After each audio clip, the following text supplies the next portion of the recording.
Hey, this is Graham Bonnet. You're watching Shout Out Loudcast, and we're playing lots of good music. I know these guys are great fans of rock and roll, and that's what we deliver. See you all soon. Please come and see us when we play in America. I want to.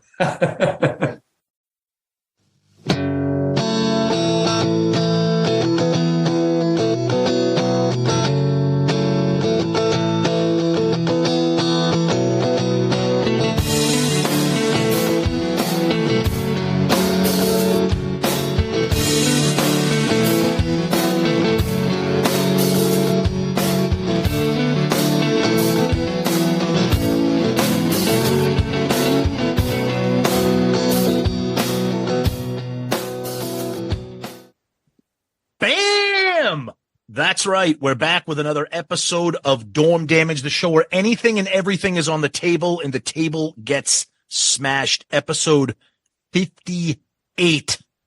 And this week, this is one of our personal favorites. A thrill for us to have this guy on this week, Zeus. Who joins us this time? This time we have Lynn Turner. JLT joins us. From Eastern Europe. He worked with us to get this scheduled. We really appreciated it because he's like 8 or 9 hours ahead, and we managed to do it on a weekend, and boy, was this worth it. We've been lucky enough to have a ton of great guests lately, but this one is really, really special to Zeus and I. We've been a huge fan of him for ages, whether it's Rainbow, Yngwie, solo material, whatever, and we just had a blast, and we can't wait for you guys to hear it. Without further ado, Lynn Turner.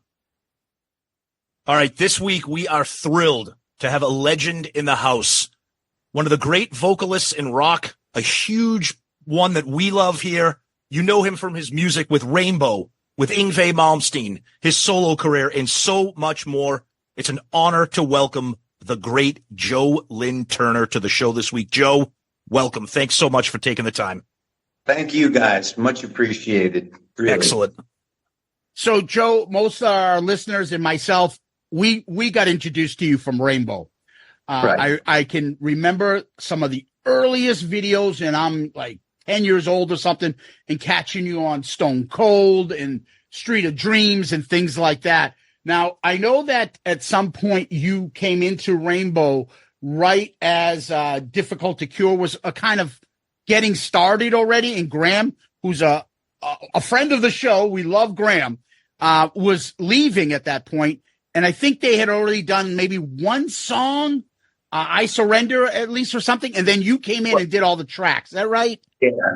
Graham's a good friend of mine, by the way. We love him. Him and his wife are fantastic people. They're great. Yep. Wonderful people, really. Yep. He's one of the sweethearts in his business. That's awesome. What happened was you're almost right there, because they didn't have, as far as I knew, a lead vocal, but they had Graham doing all the I Surrender harmonies, backgrounds.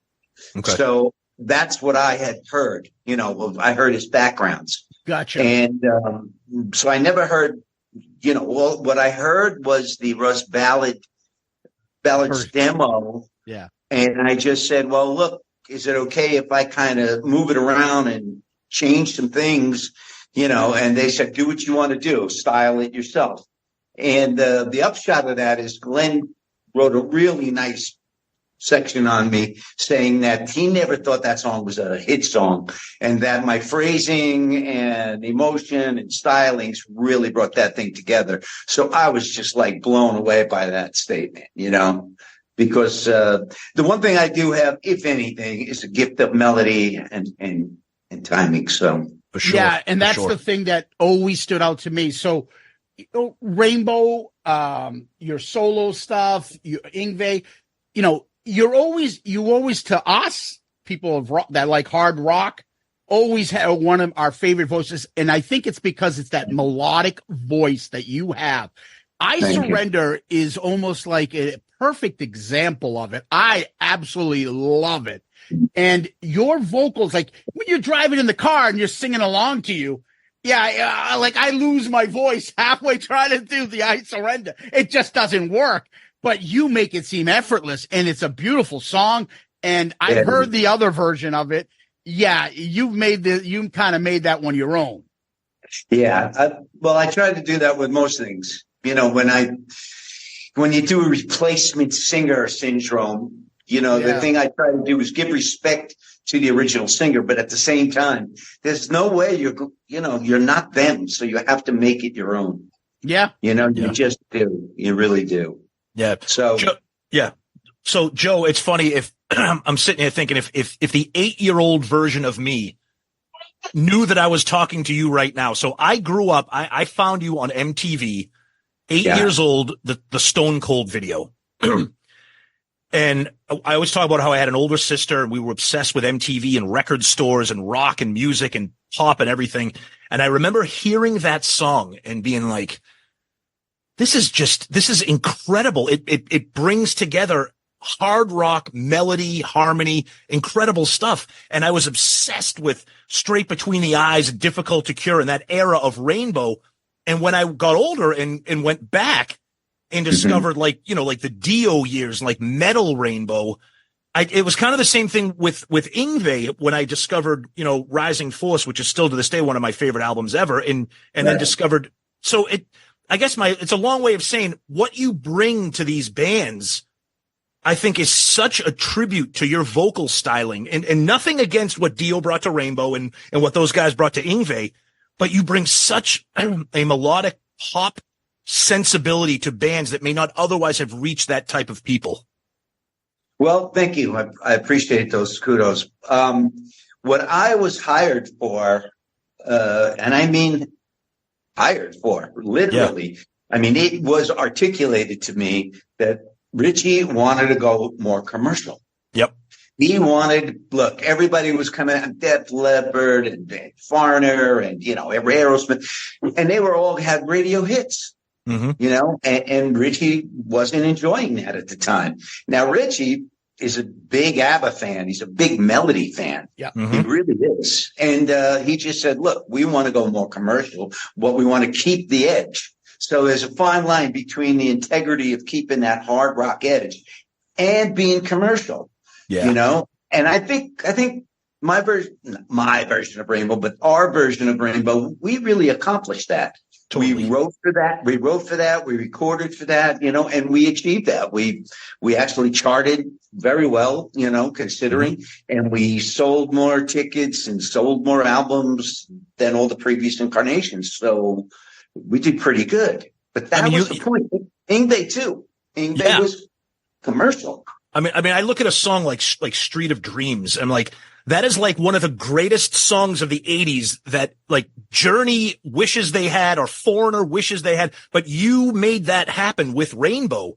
And I find that amazing. And if we kind of fast forward a little bit to Rising Force, I mean, or Odyssey, with Yngwie Malmsteen's Rising Force and Odyssey. Right.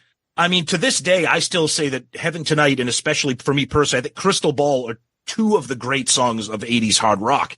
And I remember when I was younger, people being like, you got to listen to Yngwie, and they're playing, like Trilogy and all like the real, like, and I was like, oh, this is good. I'm like, I'm a vocal guy. I'm a singer guy. And I'm like, I like the music, but there's something missing. And then Odyssey comes out. And I'm like, we hit the bullseye with Lynn Turner again. There you are. Again, Jim Lewis from Polygram, I was living in New York City, and I was a good friend of Jim because we go to the same clubs like the China Club, and you know how it is in Boston when you pal out with everybody. Yep. And he just said, look, I need to have dinner with you next week, and this, that, the other thing. We sat down, had a few cognacs after dinner, and he said, I want you to go with this guitar player. He says he's a fabulous guitar player, but he just doesn't, he doesn't write the hits. Mm. And I said, well, who is it? So he said Yngwie Malmsteen. And I said, oh, I heard of this guy. Ritchie once pointed him out to me in a magazine and said, this guy's trying to be me. Yeah, yeah, exactly. So I just, I never really got into his music. I heard it. I heard some of the things he was doing with Jeff Scott Soto and so on, and Mark Bowles. I heard it, but it wasn't my cup of tea either, Mm-hmm. So I said, gee, I don't know, Jim, that this is going to work out. So he says, just trust me. He says, I've got this idea, and I want you to do it. So the story is, real quickly, we flew out to L.A. and partied, and Yngwie blessed it because he was a big partier back in those days. And the rest is history, really. Yeah. I mean, it's a hell of a story. But again, I was supposed to make it commercial. Now, on that album, as you just pointed out, we had that fine line of commercial, but yet it was pretty hard rocking. Some hard metal stuff on there. Oh, you look at a song, Riot in the Dungeons or the Rising Force. Incredible stuff. But you're right; it still had the melody to it, but it was heavy. Right. It had the edge and it had melody. Yep. And it really reached a lot of people, and that's exactly what you want to do. There's no dirty word when you say you're accessible or you're commercial. It's not a dirty word, that just means you're reaching more people and your message and your music is getting out there. There's no sin about that. It's funny you say that because your other client, Steve Vai, said the same thing, very similar to you. He's like, I got my commercial stuff that's more, and he used the same word, accessible. And then he's like, I got my other stuff. I know my stuff that I do on my solo albums, that's not going top 40, but he's like, there's stuff that I have there that I wouldn't touch over the more commercial stuff they've done. And I get that, right? Yep. That's right. And what gets me is that people sort of crucify you over that. For what? What's the point? Oh, no, that's the part of Rainbow that's very Kiss-like. You have like haters within the fan base, like, the commercial stuff, as soon as Graham and JLT came in, oh, no, that's not it. You just got to listen to the first 3 albums. Come on. Now, I will admit that it seems like it's almost like 3 different bands. It's the Dio band, and then there's the Graham, who's right in the middle between you guys. Right. The lyrics were still, other than the 2 hits, they were still kind of Dio-ish. And then you come in and make it a lot more accessible, but it's still good music. Because it's obviously Ritchie is the common denominator there, but he's got great singers doing great things. And it's okay to like all 3. You don't have to pick a side. Exactly. It's not a team sport, Yeah, exactly. And even that's crazy because you could be from Boston and you might like the Yankees. Oh my God! You can't have that. No, actually, you can't. I did that purposely. I know. But seriously, I used to love the Red Sox. By the way, honest to God, I was a Red Sox. I was a Yankee fan. My blood is blue, but I like the Red Sox. I really. But it's funny, and just kind of piggybacking what Zeus said about Rainbow. It's like me. I deal with that being a Metallica fan, so I love every era of Metallica. I think their latest album they released is spectacular. But people are like, anything after Injustice for All, the Black album, that's a sellout. Load, that's a sellout. I'm like, what are you talking? I'm like, why is it? So because it's accessible and melodic, and it has verse, chorus, verse. Like I love Injustice for All, but not everybody wants to hear a 9-minute song by Metallica. And it's not a crime. It's not a crime to make melodic, short songs that are great. I remember Master of Puppets came out, and I was rocking to that. And we were on tour with Metallica. Metallica back then was opening for us. Imagine if you can believe it. That's awesome. Def Leppard opened for us. Yep. Scorpions opened for us. And all these bands just took off. Why? Because they got radio play. We used to have radio in those days. That's right. But anyway, the story is you take Master Puppet, you go all the way to Sandman. It's a different band. Totally. It's really a different sound, a different producer, a different vision, writing, a member change here and there, so on and so forth. And I don't know why fans hate change. For example, Deep Purple. How many Mach 4, 5? Right. Yeah, I never got the Mach part. I love that. Yeah. You're right. Man, but you got your version of it too. So I know. Oh. Yeah. But that's what I'm saying. All of a sudden it's like, we hate this version, but we like that version. And essentially Deep Purple has been nothing but a revolving door. Absolutely. Totally. But between Rainbow, Deep Purple, Whitesnake, and Black Sabbath, I don't know what kind of incestual relationship all those bands have, But how many members have touched another member in that group of people, whether it's Coverdale, whether it's Tony Iommi, yourself, Deep Purple, Roger Glover? It's all over the place. You guys have a bunch of different, but you're great musicians, so why do I care? You know, right? Don Airey had. Oh, there you go, Don Airey. Yeah, Don Airey, that's right. Yep. There we go. He had a great joke about that. You know, one day I think it was in the bus, and he just turned around and said, and he was looking at the family tree. I think it was like 3 center foldouts, like Trump magazine. Exactly. And he said, someday we should get like an old folks home for all the members. Yeah, exactly. He says a small, intimate place at about 300 rooms. It's true. Exactly. It's true. With some of the personalities. Now, speaking of personalities, and I'm sure you've gotten this question lots of times, so I'm going to try to change it up a little bit. You've dealt with, let's call them large personalities. Ritchie Blackmore. That's nice. Yeah. That's nice. Yeah. Ritchie, Yngwie, and other members. And if you just look at the people that you've worked with, if you just go through like stuff where you're like this session backing vocals that you've added to some of these great albums. For instance, you're on that Sheer album in '87 that I absolutely love. And I was taught, we had a favorite of ours, a guest, Desmond Child on. And I would say to him, what the hell was I doing in the middle of this like hard rock, hair metal phase buying a Sheer album? And I'm like, it was you. You're like the common denominator. You had something to do with it. And you're on there too. And it seems like you've been around a ton of people. Anyone sticks out as being, let's say, wrongly maligned for being difficult versus no, that's dead on. This guy's a pain in the ass.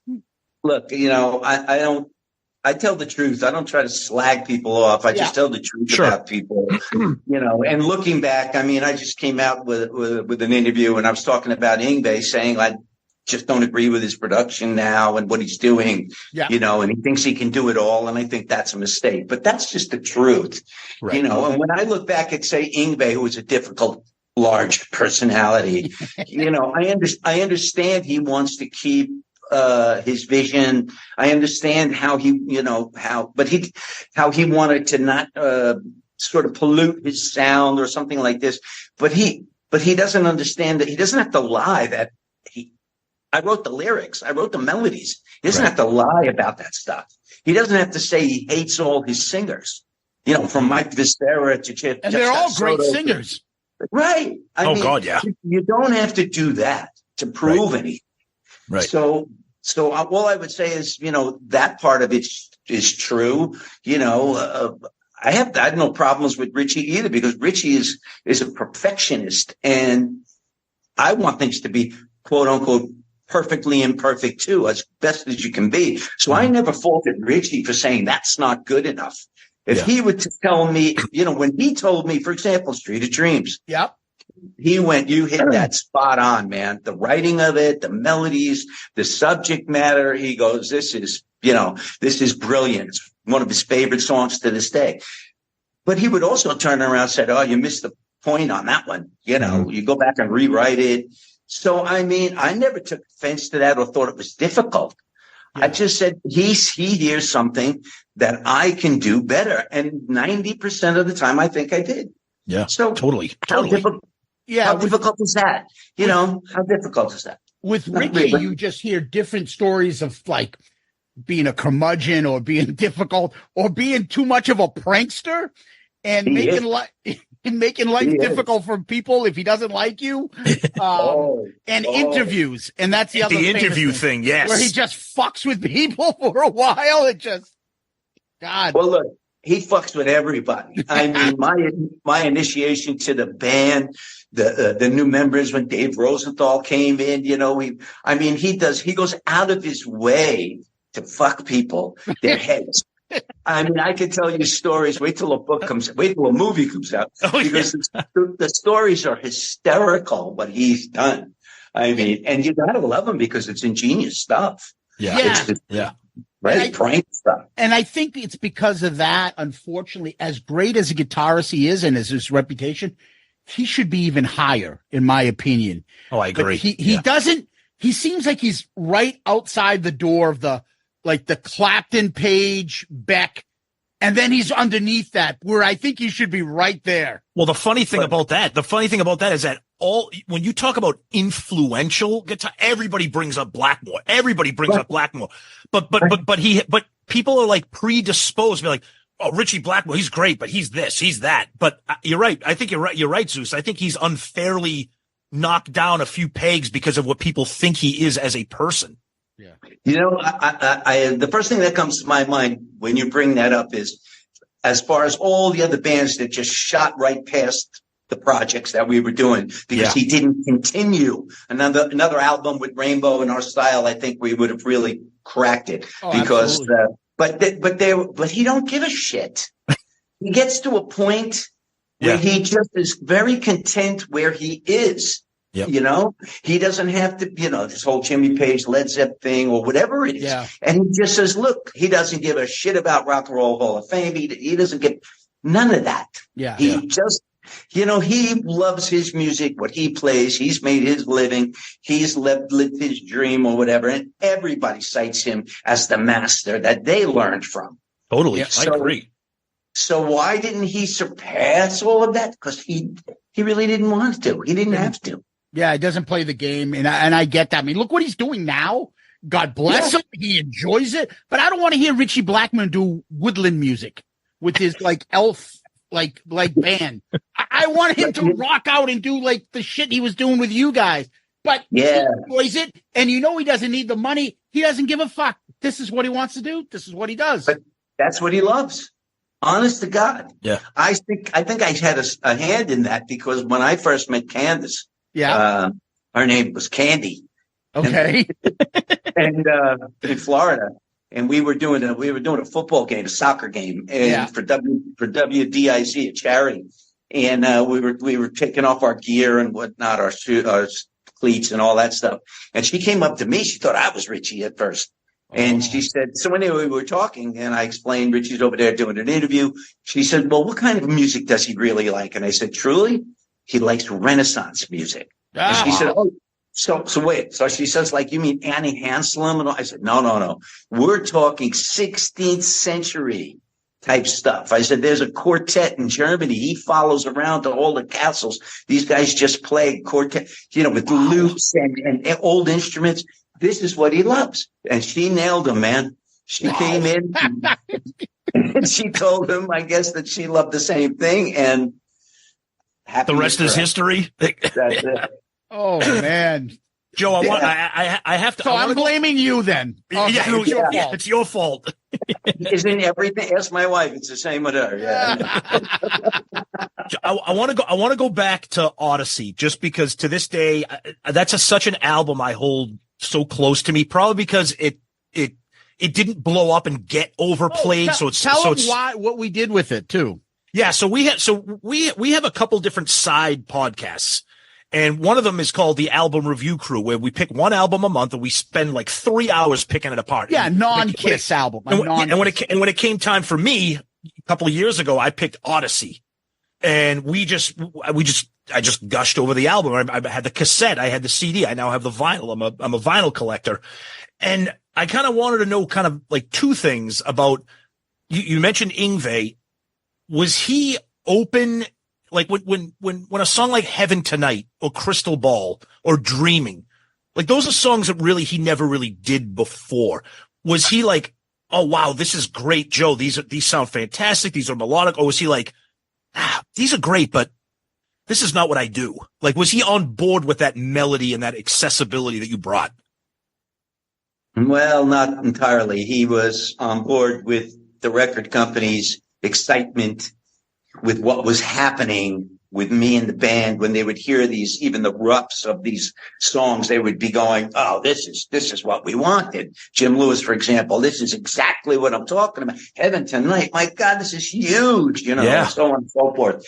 It's radio, bam, So he kind of diminished his hatred, I guess. Yeah. For example, the song Dreaming, which I think is one of the most beautiful ballads. And I think he plays so so perfectly. I really do. Yes. Very emotional. He doesn't overplay. On most of the album, I think he's right in his lane. Yep. And his working title of that track was called "Tell Me." And you always have a working title, but there's no lyric to it. There's no melody to it. Yeah. When I turned it into "Dreaming," to this day, he still has in parentheses, "Tell me." Tell me. Yeah, I know. I'm looking at it right now. Now that is such a great tidbit, because I always wondered. I don't think "Tell Me." Why is that in there? Yeah. So he couldn't let go of the working title. Couldn't release it, But I mean, he'd have a cool title like "Ride in the Dungeons" was his title. So I said, I'll write it. But I wrote it not only about like a physical thing, but a spiritual thing where we are like imprisoned by governments and schools and institutions, that we are enslaved as a people, as humanity. Yep. So I was always trying to throw that edge, because I'm a very occultish kind of guy and all this stuff, as witnessed by Belly of the Beast, my last album. Yes. Yep. Oh yeah. We'll get into that. But anyway, so he was like 1 foot in, 1 foot out, but just holding on to that "Tell Me." But then the love songs, for example. I mean, "Heaven Tonight" is a love song, but it's tough. It's brilliant. It's great. Yes. Beautiful. I love it. And I mean, take Rising. I said, you need a name. You need a rising force. That's the name of your band. You need a signature killer. Rising forces, again, our energy is rising up and being powerful and making the I mean, how could you fight that? Hold on, one of people's favorites, Crystal Ball. That's my favorite on the. I think that is spectacular. Yeah, Tom is wrong. The best song on the album is actually "Rising Force." There are no bad songs on the album. I'm just giving him a hard time. I know. That song, to me, when we got back into it, because I had bought this album, as soon as I saw that Yngwie hired you, and you see the videos and stuff, and you jump out and buy, like, oh, great. Now he's going to be playing a little bit closer, because I had Trilogy before that, and it was okay. I didn't like the first couple albums, but this one was, Joe Lynn Turner's now on it. Just the phrasing, and I don't know how I can explain it, because I'm not a musician, I'm not a singer. Just like I said, "I Surrender," the same thing here on "Rising Force." The lyric, I believe, is when you get into the pre-chorus, when you start singing "The lightning strikes," just the way your voice goes up and just floats with it. It's that melodic delivery, which you can't describe, and you can switch people out left and right. Ain't people doing it like you do it. So I got to give you credit. And that's why, to me, that's the touch that you provide when you start coming into these bands. And it's, I got a couple live albums here from you. I just picked this one up. Taft's. It's like Taft's and Toffs, right? That's a radio show you guys had done.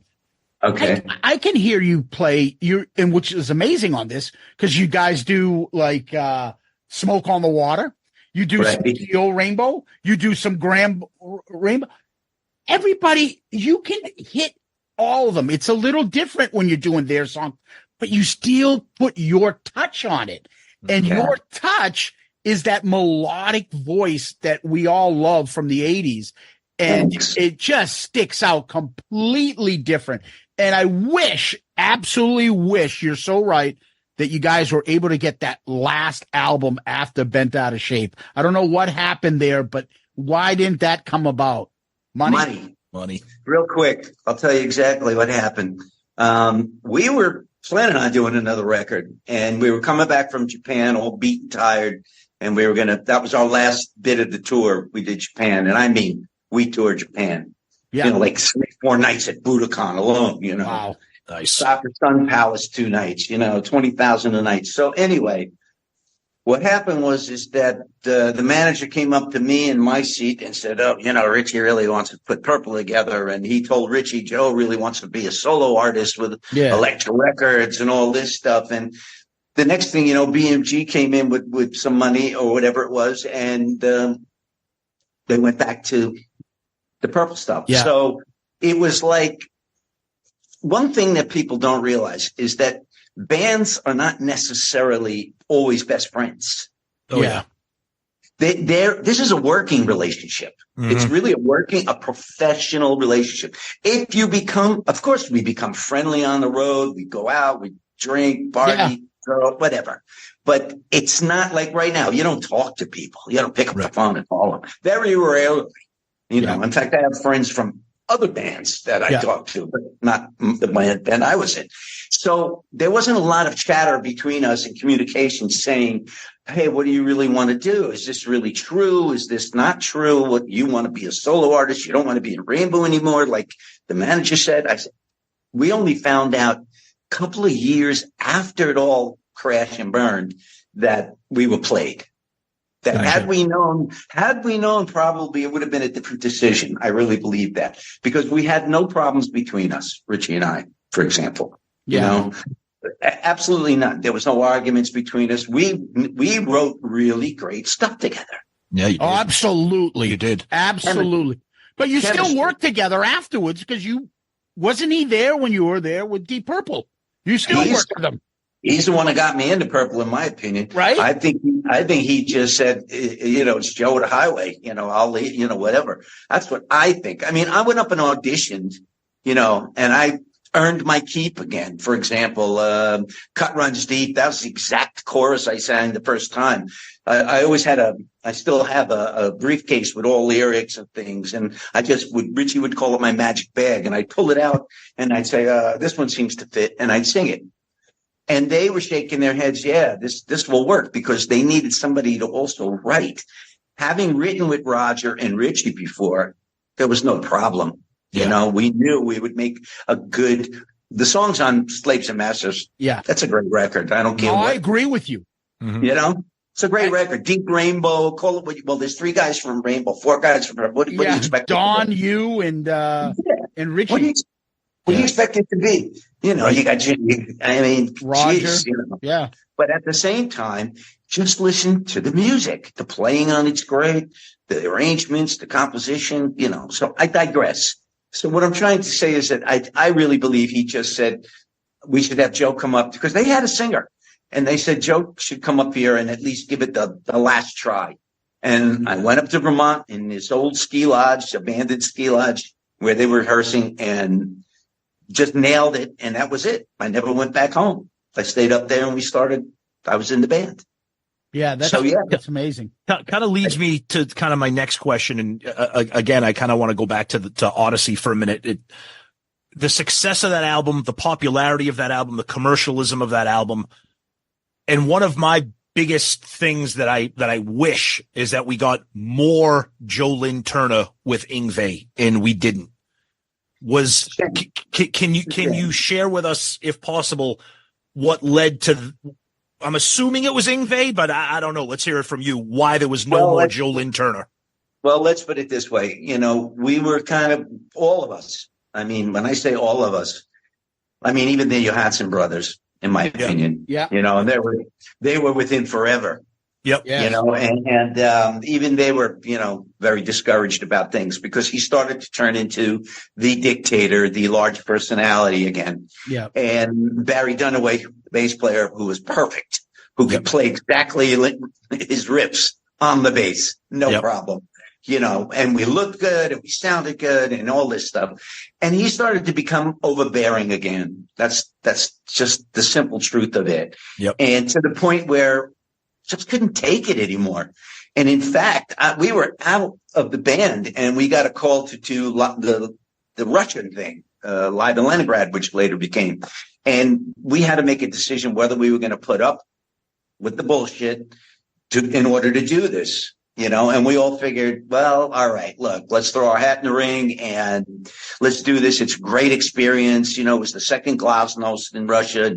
We were there before the peace concert, gentlemen. We were there before we were there before Bon Jovi and Motley Crue and all that. In fact, we signed the top of the wall as high as we could to the ceiling to make sure they had a sign underneath us. Yeah. So, wow, that's awesome. Yeah, that's awesome. we knew what we were doing. Yeah. And so we opted to do it. And I mean, it came out brilliant. That's a great live record. And you can see we played to 22,000 people, 11 nights in Moscow and 11 nights in Leningrad. Wow. How awesome is that? 22,000 a night. That's incredible. Okay. You do the math. Right, Yeah. right. That's why I still have a huge fan base there. Huge fan base. And, I go and play for people. I don't play for politics. I play for people. Yeah. Fuck you and your fucking bullshit. Yeah. I'm not listening to some fucking old asshole who starts these fucking wars and shit because people want to rock. People love the music. That's what it's for. That's the great unifier. That's the great, how should we say, decider of humanity. When you put music in front of them, we're all the same. Perfect. So anyway, I digress a little bit. But That's okay. We did go on tour with him, and we did that, and that was the end of it. And he was always complaining, disgruntled, and putting down the record and saying it was love songs. And I don't understand it only because it was his best record. Exactly. Oh, absolutely. Exactly. But in his mind, he probably doesn't want to acknowledge it's his best record because it's his best record because of you. Well, what should we call that? Yeah, right. That's like the green monster coming in, right? A jealous husband or boyfriend. It's like, you're the best girl I ever had, but you're so fucking hot that you're a piece of shit.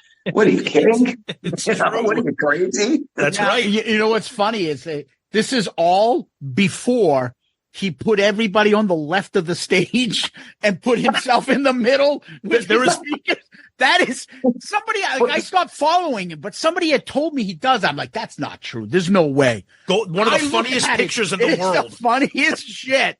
Everybody's on the left or something or the right, and he's in the middle with his Marshall stack. I don't know what it's the funniest thing. It almost looks like something on a Spinal Tap. Yeah, what an ego. Spinal Tap was gentle compared to that. Right. I mean, when I first saw that, I had to look 3 times to go, wait a minute, he's got 90 Marshalls, which is probably not all plugged in, but where's the band? And then the camera slowly. And they're all shoved over here. They're all like one full cinder block singing and playing like in the corner. They're all squashed into this corner, And I'm going, and then I knew, oh man, he exploded. He totally exploded. And he wants to sing on his albums now. It's like, buddy, listen. Nobody wants to hear you sing. Nobody wants. Well, but nobody has my vision. I've seen some comments from him. It's just out of control because he can get away with it. He has nobody there to tell him, what the fuck are you saying, dude? This sounds stupid. So unfortunately, that's the way he is. But then again, whatever. I want to jump back to one other previous album, and that is Rainbow's Bent Out of Shape. I remember, Tom, I forget where we were. We were at some event. We were either on the Kiss Cruise or something. Yes, we went on the Kiss Cruise. Twice. And I think I had my box and I played, hey, check out this song because I know he loves your voice. Yeah. And he didn't have Bent Out of Shape, so I played him Fool for the Night. I absolutely love that song. That's another one of those that I say like JLT type vocals that only he can do it and make it so melodic. And I played that for him. He's like, who the fuck is that? I'm like, that's Rainbow. That's Bent Out of Shape. That's Fool for the Night. Oh my God. Right, I absolutely love that song. Any tidbits you can tell us about that? Great song. Thank you. It's a great song. We wrote really well. We really, and you want to talk about not commercial? Listen to Eyes of Fire. Oh yes. Listen to Fire Dance. Listen to some of the heavier stuff that we did just to prove that we could still do it, and we did it live. Yeah, oh, absolutely. Like I was saying, I have that live album I just picked up, and you guys are killing it. And the fact that it has Fool for the Night on it, I was like, yes, I got it, and I have a live version of it, and I absolutely adore it. I'll tell you, I think Ritchie played his best in that incarnation. He was on fire. Yeah. Every night he was on fire. He really played his heart out, man. Oh, Death Alley Driver, the guitar. Oh my God. That song, that's incredible. Oh, I mean, he didn't lose his rock sense. He still had it. He just played it for the song, which is something Yngwie will never understand, but he made good songs. I don't need a killer guitar. I need good songs with great guitar. There you go. You just hit upon it. The big difference is he plays for the song. He writes, he makes sure the song is there compositionally, as Yngwie makes sure that there's something there so he could play on. Yeah. Yeah.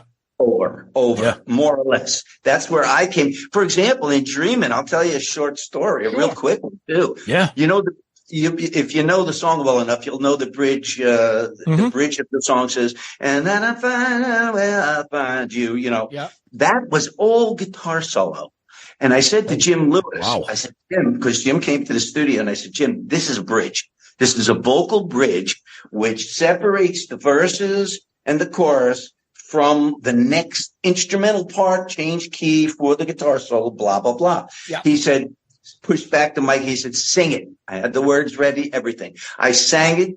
He pushed the button. The guitar came back in perfectly. And that was the guitar solo after that. Wow. Yngwie had no choice of that. Jim Lewis was executive producer. So he just said, that's the way it's going to stay because that's the composition of the song. That for the song. It's incredible. Exactly. Incredible. Exactly. Incredible. Joe, before we appreciate all the time you've given us, but we can't let you go without talking about a couple of projects that you've had that we know some of our listeners are big fans of. And I'll be honest, I'm new to kind of it being exposed to them. And those are the projects that you do with Mother's Army and Sunstorm, which are fantastic because again, Zeus and we just want to hear Lynn Turner sing, perform. Tell us a little bit about those projects and how those came to be. Well, Sunstorm started out as my demos that I had a lot of AOR stuff, demos that were never recorded. And Serafino over at Frontiers, he heard there was a demo tape rolling around the world as a matter of fact, with like about 7 songs on it. And because you get those drunken nights in your room, partying, and people lift the cassettes. Right. That's awesome. So anyway, it went around and it got duped and everything else, and there was a lot of it. So Serafino had it, and he phoned me up and just said, listen, I'll make a whole series out of this, of your songs and AOR stuff. So that's how it started. It started really organically and it started with the best of intentions. And I loved it. I really loved the first couple of Sunstorms I did because we stayed true to form. Yep. And production was great with Dennis and everything. So after a while, it started to get stale because he started to use the in-house producer. And I wasn't, let's put it this way. I was very disappointed in his treatment of an artist. I was signed with big bands, big labels. It wasn't about money. Yeah, it was about professional treatment, and I really didn't appreciate his attitude or the attitude that Frontiers was giving out contractually, which my contract was really just on an album per album basis. I would not sign anything lengthy, which I could tell you the trouble that Dino got into. It's crazy stuff. Sure. So anyway, I just said, I'm not doing any more. I would have to rewrite some of the things that Alessandro was giving me. God bless him. But it was just becoming like, after The Edge of Tomorrow, it was just like, okay, that's it. I can't deal with this anymore, really, Great series. They tried to pick it back up again, but as you know, it really didn't happen again the way it should have. Yep. That was a project. They should have never continued it. It was not a band. And because the name sold records, they felt they could get the substitute guy and it was going to work, but it didn't. Yep. I'm sorry to say that shit doesn't work ever. You need the real deal. That's right. That's right. And that's right. you. That's you. That's you. Now, here's another thing I would love to hear if this ever has a chance of coming back. And that's Over the Rainbow. Any chance of that coming back? I mean, God bless you. You got about 1 million people you could get together and create that band again, right? I'll tell you. You know what? Over to You do it Rainbow. with Graham too. You guys can go out together and perform a form of that. We were just talking, Graham and I. I mean, not less than a month ago. He was like, "Why don't we go out on tour together?" Please do it. So you got to come this area if that's the case. Yeah, right. Well, absolutely. But what I'm saying is, we started to sniff around to see if there was any interest, and apparently, in the state of the business today, gentlemen, there's not a lot of interest where it would be profitable. Look, I'm not 19 years old. I don't need to sit in the back of a van for 10 hours. I don't blame you. I don't blame you. Graham said kind of the same thing to us as well.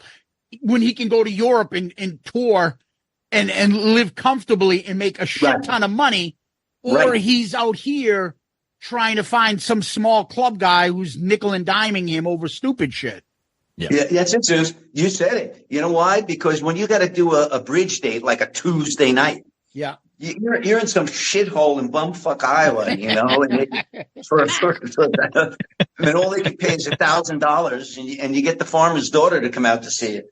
And I'm not trying to disparage anybody, but that's not how you make a living. No, correct anymore. Let's put it this way. When I was 19, I did all of that. Yeah, I did all of that. You were beginning. You're getting started in your career. It's worth it. You got to put the effort in. I get it. But what about like a one-off or even a live show you do in Europe? You release it as an album, release it as a video. You guys come up, get some other old Rainbow members up there. And we want it. We want it. You got to give us what we want, Joe. Yeah.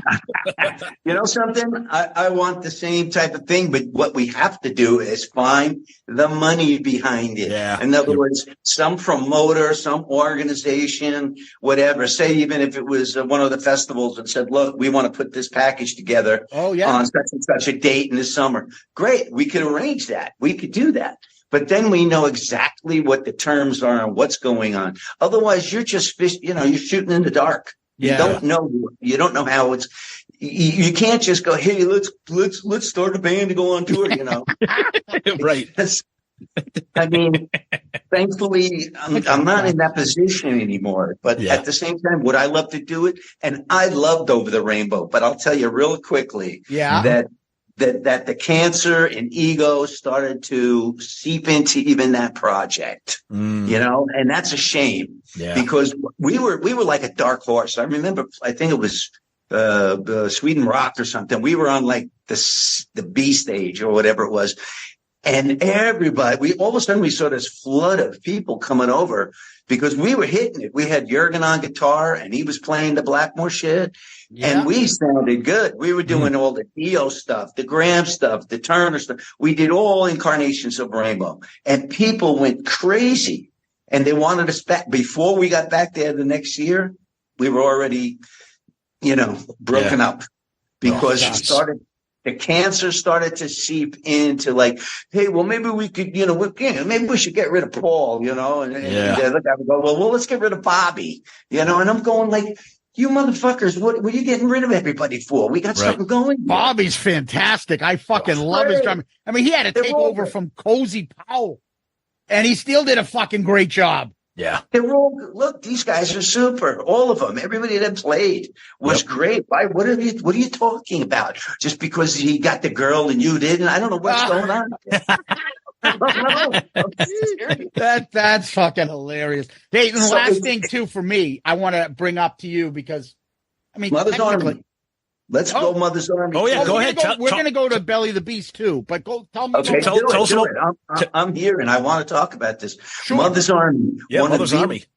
Between Jeff Watson, Bob Daisley, Ainsley Dunbar, and Carmine and myself is one of the great disappointments of all our careers because that band was amazing. Well, look at the names you just rolled off. That is like an all-star band right there. We never wanted to be called a super group because that's bullshit. Right. Bullshit. But we made such incredible music, and 90% of that stuff, gentlemen, was live in the studio because we were doing different timings. You had to do it there. You couldn't edit that. You couldn't splice that in. And we were using tape. So, hello. And even my vocals, I would be in the booth singing while they were playing. It was amazing, the chemistry we had. Now, here's the negatives. Terrible management. The manager was not even a manager.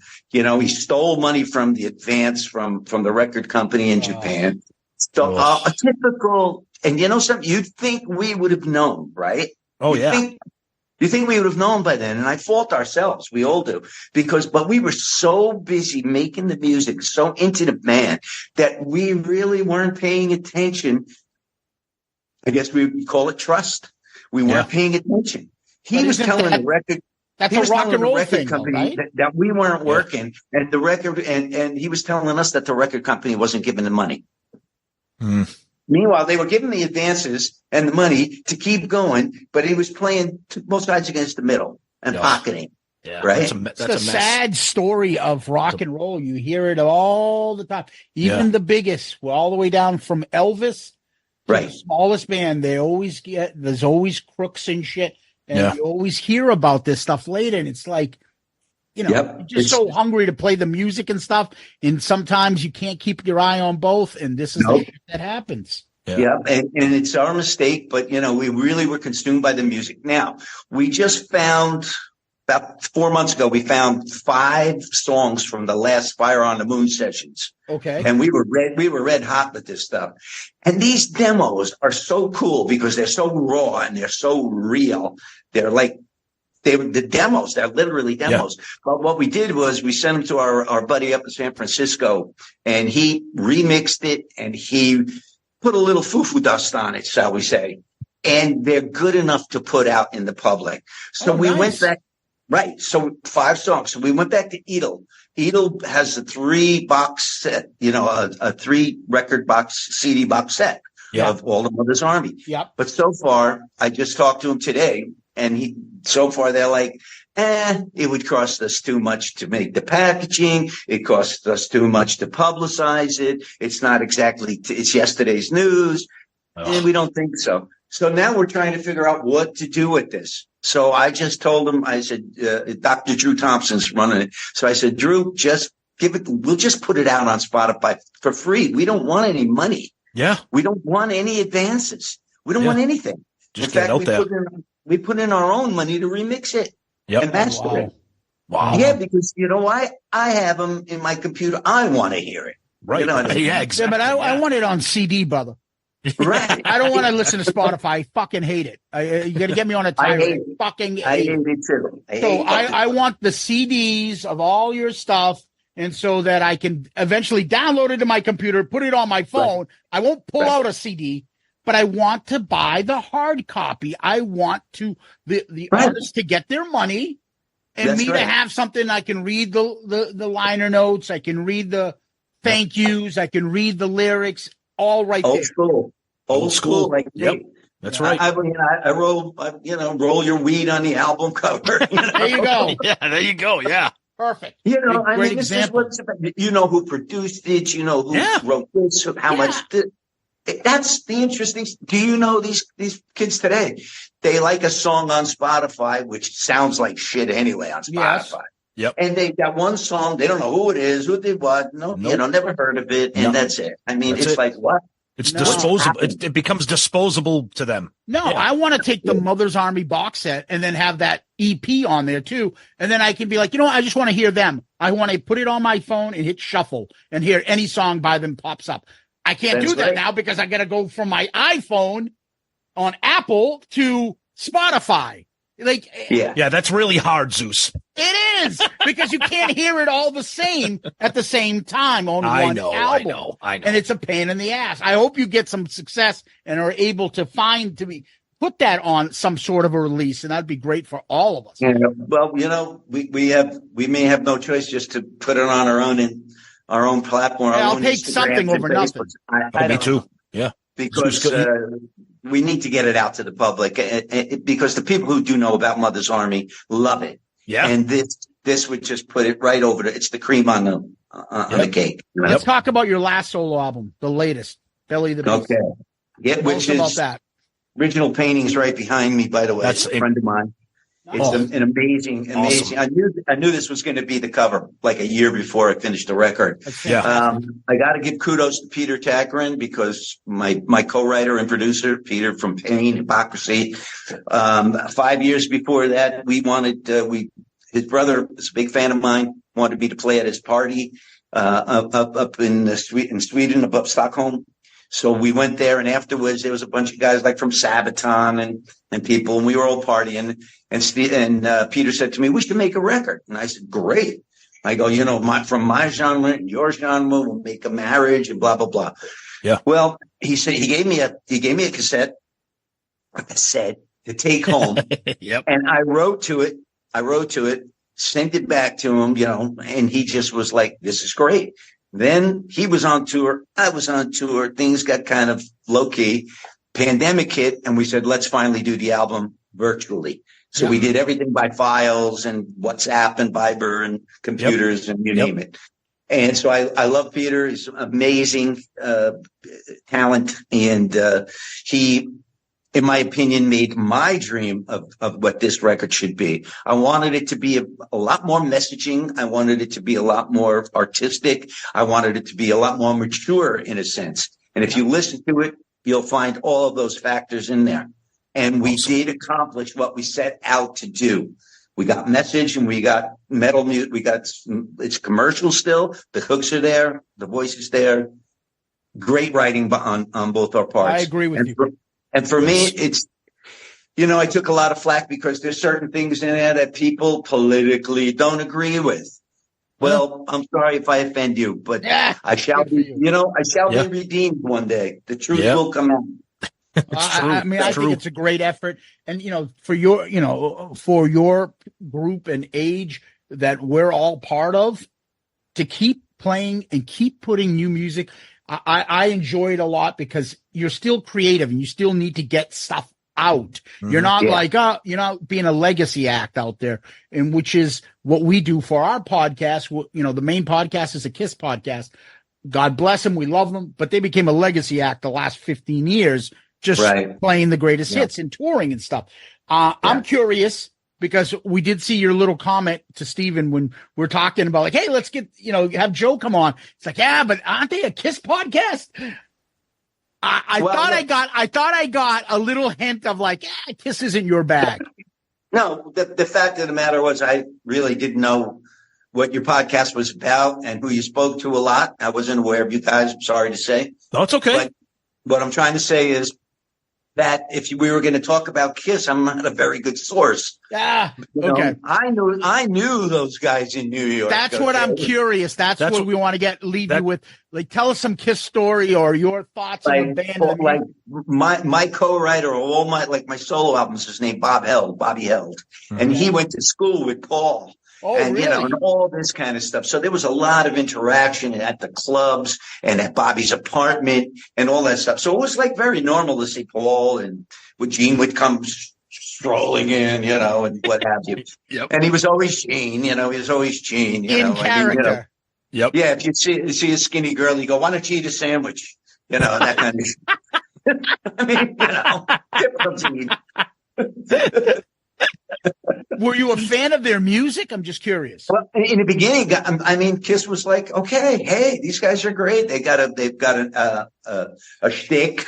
They actually sing and play. They were rocking. You know what I mean? I think only later, in my opinion, it became a bit. They took the makeup off, and I went, okay, that's a great era to take the makeup off and just still be playing your music, believing in it. That's integrity. Yeah. And then, of course, I think, when Doc McGee came in, all this stuff, they just kind of went back to like, now it's a circusy thing. It's, look, I was going to see Eric Clapton and Jimi Hendrix, Right. Yes. I was into a different headspace with that stuff. I could appreciate what they were doing. Yep. Look, I love Twisted Sister. I know those guys intimately as well. All of these guys, Lou Gramm, Black Sheep. We play that area, the New York, the tri-state area. Come on, guys. We go up to the Paradise in Boston. Yep. The Paradise. Yep. We were all in it together, that East Coast thing. You know, it was all the same. So you knew most of these people. Absolutely. Yeah. Nice. You know, I mean, Bobby's still got an original Kiss jacket. Nice. You know, I mean, that's gold. That's gold. You know, so. But I mean, sell it to Gene and make a couple bucks. Wait a minute. There's a story where they asked for it back. So, but no way. Oh, come on. I make the sign of the cross. I swear to God. Oh, God. Never mind. Okay. That's okay. All right. Maybe you can tell us off the air. Yeah. Hey, Joe, before we let you go, tell our listeners, you know, we always tell our guests to plug away, you know, websites, concerts, merch, products, wherever they can find you. Tell people where they can find you if they want more Joe Lynn Turner. Let's see. Well, JoeLynnTurner.com, obviously official, Instagram, Facebook. It's all there. Just, you know, it's so easy to find. I mean, you trip over it, you know, it's that easy. And personally, then I'm on Spotify. You have to be, and so on and so forth. And I do okay on Spotify, but you know, you don't make any money from that. You know that. None.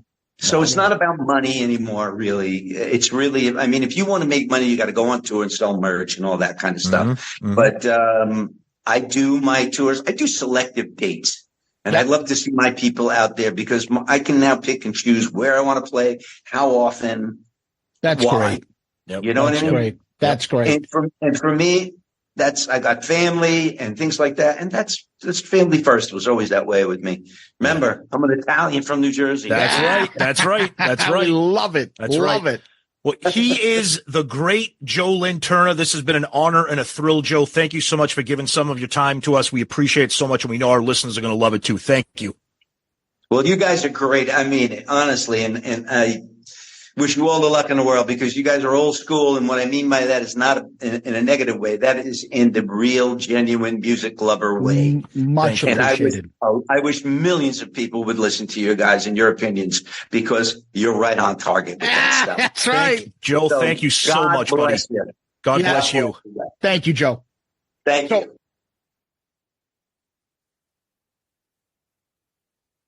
Tom, that was JLT. What do you think? I mean, we say this a lot, but that was truly one of the most enjoyable interviews we've ever done. He was refreshingly honest, hilarious. It was another one of those conversations where it felt like we had known him for years. And it was just a thrill to talk to him, especially about an album that for a lot of people is like a niche album, that Yngwie Odyssey album. I know we're both Rainbow fans. You're a bigger Rainbow fan than me, but what a thrill. Awesome conversation. Yeah, it's funny because like we're lucky sometimes to get guests that don't have a time schedule. So we're like, oh, we don't want to keep you. He's like, no, I'm good. Keep going. Yeah. Like he was enjoying himself. We were off the charts enjoying ourselves. But the fact is, Tom, as you mentioned, you would go back to the Yngwie stuff and he said some stuff. I'm not sure if he said it publicly before because we asked some specific comments about certain things. Boy, did he get a kick out of talking about Yngwie's stage presence now. Oh, yeah. With people on he was dying laughing. That was great. Yeah. Yeah. But, and then me, I love his Rainbow stuff, and I can't get enough listening him tell me about it. And it's funny because off the air, as soon as we hung up, I started getting into Can't Happen Here and how much I love that song, and he was going on. Oh, my God, he was so much fun, and we'll definitely have him back. And we hope that you guys enjoyed the talk with JLT. Until next time, peace out, Girl Scout. Did you? I feel like I'm just... Like, I didn't know if you wanted anything else to say. Or are you good that I just... No, that's kind of how we do it. You bring me in.